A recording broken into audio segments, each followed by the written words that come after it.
Hello friends, നമുക്ക് ഏറ്റവും important ആയിട്ടുള്ള വളരെ പ്രോമിനൻ്റ് ആയിട്ടുള്ള മഗധ ഡയനസ്റ്റിയെക്കുറിച്ച് ഒന്ന് ക്വിക്കായിട്ട് നോക്കി പോകാം.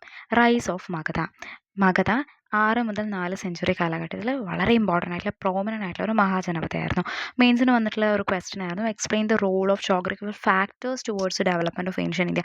ഏൻഷ്യൻ ഇന്ത്യ എന്ന് പറയുന്നത് തന്നെ മഗധയുടെ സക്സസും അതിൻ്റെ ഗ്രോത്തും മഗധയെ ചുറ്റിപ്പറ്റി നടന്നിട്ടുള്ള കാര്യങ്ങൾ, മഗധയെ ഡിഫീറ്റ് ചെയ്തിട്ട് മൗര്യൻ ഡയനസ്റ്റി വരുന്നതും അങ്ങനെയുള്ള കാര്യങ്ങളൊക്കെ തന്നെയാണ്. അപ്പോൾ മഗധൻ്റെ സക്സസ്സിനുള്ള മേജർ ആയിട്ടുള്ള റീസൺ എന്ന് പറയുന്നത് അവരുടെ ജോഗ്രഫിക്കൽ പൊസിഷനാണ്.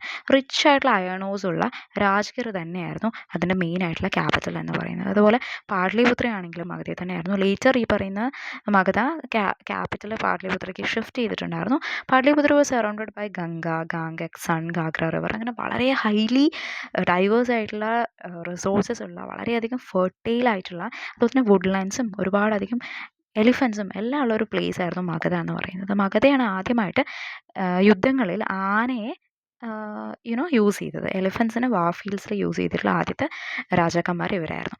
ഈ മഗധ എംപയേഴ്സിൻ്റെ കാര്യം പറയുകയാണെങ്കിൽ 3 പ്രധാനപ്പെട്ട ഡൈനാസ്റ്റീസ് ആയിരുന്നു ഉണ്ടായിരുന്നത്.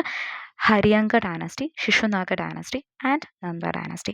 നന്ദ ഡൈനാസ്റ്റീനെ ഡെഫീറ്റ് ചെയ്തിട്ടാണ് മൗര്യന്മാർ വരുന്നത്. ഓക്കെ, നമുക്ക് മഗധയുടെ ആദ്യത്തെ ഡൈനാസ്റ്റി ആയിട്ടുള്ള ഹരിയങ്ക ഡൈനാസ്റ്റിയെക്കുറിച്ച് പഠിക്കാം. ഒരുപാട് രാജാക്കന്മാരുണ്ട്, പക്ഷേ നല്ല ഇമ്പോർട്ടൻ്റ് ആയിട്ട് നമ്മൾ മനസ്സിലാക്കേണ്ടത് ബിംബിസാര, അദ്ദേഹത്തിൻ്റെ മകൻ അജാതശത്രു ആൻഡ് ഓൾസോ ഉദയൻ. ഇവരുടെ 3 കാര്യങ്ങളാണ് മെയിനായിട്ട് മനസ്സിലാക്കേണ്ടത്. ബിംബിസാരയാണ് ഈ പറയുന്ന ഡൈനസ്റ്റിയുടെ ഫൗണ്ടർ എന്ന് പറയുന്നത്. ആൾക്ക് ഒരുപാട് മാട്രിമോണിയൽ അലയൻസസ് ഉണ്ടായിരുന്നു. ലൈക്ക് അവരുടെ ഒരു ഭാര്യ എന്ന് പറയുന്നത് പ്രസൻജീത്തിൻ്റെ സിസ്റ്റർ ആയിട്ടുള്ള കോസലയിലെ രാജകുമാരിയാണ്. അതുപോലെ തന്നെ ലിച്ചാവിലെ ചീഫ് മകളായ ചെല്ലനെ അവരുടെ ഭാര്യയായിരുന്നു. അതുപോലെ തന്നെ പഞ്ചാബിലുള്ള ഒരു മാട്രിമോണിയൽ അലയൻസും ബിംബിസാരയ്ക്ക് ഉണ്ടായിരുന്നു. ബിംബിസാരൻ്റെ മകനാണ് അജാതശത്രു എന്ന് പറയുന്നത്. നമ്മൾ രാജാക്കന്മാരെ കുറിച്ച് പഠിച്ചു വയ്ക്കുമ്പോൾ അവരുടെ ക്യാരക്ടർ എന്നുള്ള കാര്യം, അതായത് അവരെങ്ങനെയായിരുന്നു, അവർ ഭയങ്കര ക്രൂവലായിരുന്നു, അവർ ഭയങ്കര നല്ലതായിരുന്നു, അവർ ഭയങ്കര ആർട്ടിലൊക്കെ ഇമ്പോർട്ടൻസ് കൊടുത്തിരുന്നവരാണോ, അവർ ഭയങ്കര ബുദ്ധിയുള്ളവരായിരുന്നു, അങ്ങനെയുള്ള കാര്യങ്ങളൊക്കെ ഫീച്ചേഴ്സ് നോക്കി വെച്ചാൽ കുറേ ഓപ്ഷൻസ് ഒക്കെ കാണുന്ന സമയത്ത് പലതും ലോജിക്കലി നമുക്ക് അറ്റൻഡ് ചെയ്യാനായിട്ട് സാധിക്കും. അജാതശത്രുവിനെ കുറിച്ച് പറയാനുള്ള കുറച്ച് ക്രൂവലായിരുന്നു എന്ന് വേണമെങ്കിൽ മനസ്സിലാക്കാം. കാരണം ബിംബിസാരെ കൊന്നിട്ടാണ് ആൾ രാജാവായിട്ട് വരുന്നത്. ആൻഡ് ബുദ്ധിസത്തെ ഒരുപാട് അധികം ഇഷ്ടപ്പെട്ടിരുന്നു, ബുദ്ധിസത്തിനെ ഒരുപാട് പാട്രണൈസ് ചെയ്തിട്ടുള്ള ആളായിരുന്നു ബിംബിസാരയും അജാതശത്രു. ആൻഡ് ഓൾസോ ആളാണ് ആദ്യത്തെ ബുദ്ധിസ്റ്റ് കൗൺസിൽ രാജഗൃഹത്തെ വെച്ച് നടത്തിയത്. ആൾ കോസലയും അതുപോലെ തന്നെ വൈശാലിക്കും എതിരായിട്ടുള്ള യുദ്ധങ്ങളെല്ലാം ജയിക്കുകയും അവസാനം വാജി, നമ്മൾ പറഞ്ഞു റിപ്പബ്ലിക് ആണെന്ന്, അതിനെ എന്ത് ചെയ്തു, അവരുടെ രാജ്യത്തിലേക്ക് അസമിലേറ്റ് ചെയ്യുകയും ചെയ്തു. ഇപ്പോൾ ലാസ്റ്റ് വീഡിയോ കണ്ടിട്ടുണ്ടെങ്കിൽ നമ്മൾ വാജി എന്തായിരുന്നു എന്നൊക്കെ നോക്കിയായിരുന്നു. വാജി വളരെ പ്രോമിനൻ്റ് ആയിട്ടുള്ള ഒരു റിപ്പബ്ലിക്കായിരുന്നു. അതിനെയെല്ലാം അവരുടെ മഗധ എംപയറിലേക്ക് കൺസോളിഡേറ്റ് ചെയ്തത് അജാതശത്രുവാണ്. അജാതശത്രുവിൻ്റെ മകനാണ് ഉദയൻ. ഉദയനാണ് ഈ പറയുന്ന ക്യാപിറ്റലിനെ പാട്ലിപുത്രത്തിലേക്ക് ഷിഫ്റ്റ് ചെയ്തത്. ഹരിയങ്ക റൂളേഴ്സിലെ ലാസ്റ്റ് ആയിട്ടുള്ള മേജർ റൂളറായിരുന്നു ഉദയൻ എന്ന് പറയുന്നത്. നെക്സ്റ്റ് ഡൈനസ്റ്റി ശിശുനാഗ ഡൈനസ്റ്റിയാണ്. മഗധയിലെ ഒരു രാജാവായിരുന്നു നാഗദസ്ക. അയാളുടെ റൂളിൽ ഒരുപാട് പേര് ഡിസപ്പോയിൻറ്റഡ് ആയിരുന്നു. അയാൾക്കെതിരെ ഒരുപാട് റിവോൾട്ട് എല്ലാം നടക്കുകയും അവസാനം ആളുടെ അമത്യ എന്ന് പറഞ്ഞാൽ മന്ത്രിയായിരുന്ന ശിശുനാഗയെ രാജാവായിട്ട് പ്രഖ്യാപിക്കുകയും ചെയ്തു. അങ്ങനെ ശിശുനാഗ ഡൈനസ്റ്റി ഫോം ചെയ്യുകയാണ്. അദ്ദേഹം ക്യാപിറ്റലിനെ വൈശാലിയിലേക്ക് ഷിഫ്റ്റ് ചെയ്തു ആൻഡ് അവന്തിനെ ഡിഫീറ്റ് ചെയ്തു. അവന്തി ഡിഫീറ്റ് ചെയ്തപ്പോൾ 100 വർഷത്തെ റൈവൽറിയാണ് അവിടെ അവസാനിച്ചത്. അതുമാത്രമല്ല വൈശാലിയിൽ നിന്ന് പിന്നീട് പാട്ലിപുത്രത്തിലേക്കും ഇതിൻ്റെ ക്യാപിറ്റൽ മാറ്റുകയുണ്ടായി. കാലശോക എന്ന് പറയുന്നത് ശിശുനാഗൻ്റെ മകനാണ്.